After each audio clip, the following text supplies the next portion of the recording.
திருப்பதியில் நமக்கு நாமம் போட்டு விடுறவங்க நிறைய பேர் வந்து நிறைய அச்சுக்கள் விற்பாங்க. சில இடத்துல வந்து அவங்களுக்கு ஃப்ரீயாகவே நமக்கு நாமம் போட்டு விடுவாங்க, சில இடத்துல காசுக்கு போட்டு விடுவாங்க. இந்த அச்சுக்கள் விற்கிற இடத்துல பாருங்கள், பக்கத்துலேயே உங்களுக்கு புஷ்கரணி பக்கத்தில் இருக்கும், இல்லை ரயிலில் நிற்கும் போதும் விற்பாங்க லைனில். இந்த மாதிரி மாடி வீடு கட்டினோம்னா இந்த மாதிரி வெள்ளியில், திருப்பதி வந்து மற்ற இடத்துலலாம் சாதாரண மெட்டில் இருப்பாங்களா, திருப்பதி மட்டும் வெள்ளியில் மாடி வீடு கட்டினோம்னா அப்பார்ட்மெண்ட் மாதிரி குண்டியில் போடலாம்.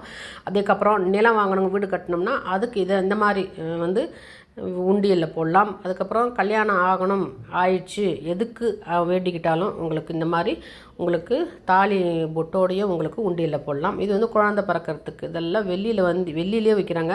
தங்கம் மோல்டு பண்ணியும் விற்கிறாங்க திருப்பதியில் பாருங்கள். அதே மாதிரி சேர் எதுக்கு தெரியுமா, இந்த சேர் வந்து ஆஃபீஸில் ப்ரமோஷனோ இல்லை வேறு ஏதாவது நமக்கு வந்து இந்த சேர் இதுவாக வர்றது அரசியல்வாதிங்க அதெல்லாம் அவங்க போடுறாங்க. இந்த மாதிரி இதெல்லாம் வந்து கோல்டு முலாம் பூசினது. இது வந்து நவகிரக கோளாறுக்கு அந்த மாதிரி அஷ்டலட்சுமிக்கு அதெல்லாம் வச்சுருக்குறாங்க. கைக்கு காலுக்கு நம்ம கண்ணுக்கு அதெல்லாம் நம்ம ஜென்ரலாக நம்ம பார்த்துருக்கோம். இங்கே நான் பார்த்தது வித்தியாசமாக இந்த மாடி வீடு கட்டுறது, அதுக்கப்புறம் உங்களுக்கு வந்து குழந்தைங்களுக்கு ஊஞ்சல் வெள்ளியில், இதுக்கப்புறம் நிலம் வாங்கிட்டு வீடு கட்டுறவங்களுக்கு, அப்புறம் தாலி பொட்டோடையே வந்து கல்யாணத்துக்கு நேர்ந்துக்கிறவங்க, அதுக்கப்புறம் கல்யாணம் ஆனதுக்கப்புறம் போடுறதெல்லாம் இருக்குது. நம்ம எப்பவுமே சிறுவாபுரியில் நம்ம வந்து வீடு கட்டினா என்ன பண்ணுவாங்க, வெறும் செங்கல்ல வச்சு அடுக்கி வச்சுட்டு வருவாங்க. இங்கே அப்படியே திருப்பதியில் வந்து வித்தியாசம் பாருங்கள், எல்லாம் வெள்ளி தங்கமாக இருக்குது. உண்டியலில் போடுறது கூட நேர்த்திக்கடன்.